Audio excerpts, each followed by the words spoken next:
प्रिय विद्यार्थियों, आज हम ईशोवास उपनिषद का सामान्य परिचय बतलाने जा रहे हैं। क्योंकि वेद, ब्राह्मण, आरण्यक, उपनिषद यहाँ तक का जो साहित्य है वह वैदिक साहित्य या वैदिक संहिता या वैदिक वाङ्मय के नाम से जाना जाता है।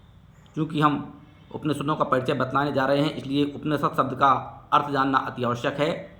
उप ब्रह्म सामीप्यम निश्चयेन सिद्धिति प्राप्नोति यथाशा उपनिषद, अर्थात जो उप अर्थात समीप, निश्चित रूप से ब्रह्म के समीप, नि अर्थात निश्चित, यानी जो निश्चित रूप से ब्रह्म के समीप सिद्धि अर्थात पहुँचाए जाने का मार्ग दिखलाए, ऐसे ग्रंथ को उपनिषद कहा जाता है।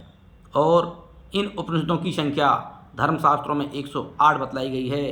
क्योंकि 10 ही उपनिषद ऐसे हैं जो प्रमाणित उपनिषद माने जाते हैं। उनकी संख्या इस प्रकार से है: ईश, केन, कठ, प्रश्न, मांडुक्य, मुंडक, तित्रीय, ऐत्रेय, छांदोग्यम, बृहदारण्यकम तथा।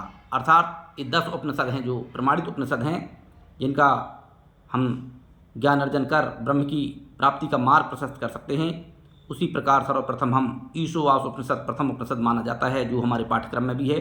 इसका सामान्य प्रश्न इस प्रकार से आता है कि ईशोवास उपनिषद का सामान्य परिचय दीजिए या विषय वस्तु पर प्रकाश डालिए। क्योंकि हम ईशोवास उपनिषद का परिचय देंगे, उससे पहले है कि सबसे पहले प्रथम मंत्र का हम यहाँ व्याख्यान करने जा रहे हैं।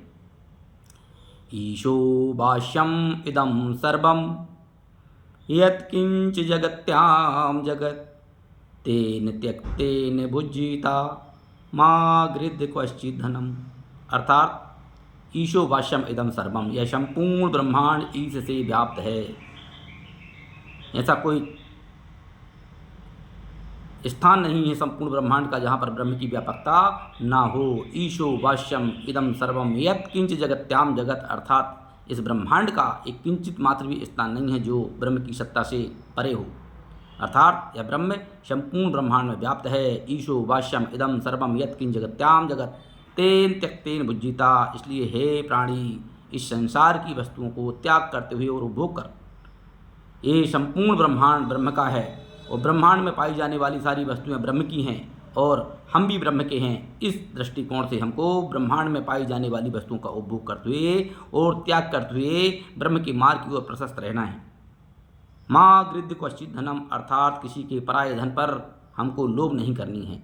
इस तरह प्रथम मंत्र में ब्रह्म की सत्ता का महत्व एवं व्यापकता का प्रकाश डालते हुए यहाँ पर बताया गया है कि ईशोवास उपनिषद में चूँकि 18 मंत्र हैं और शुक्ल यजुर्वेद का 40वां अध्याय का नाम ही ईशोवास उपनिषद है, जो माध्यान्ह संहिता के नाम से भी जाना जाता है।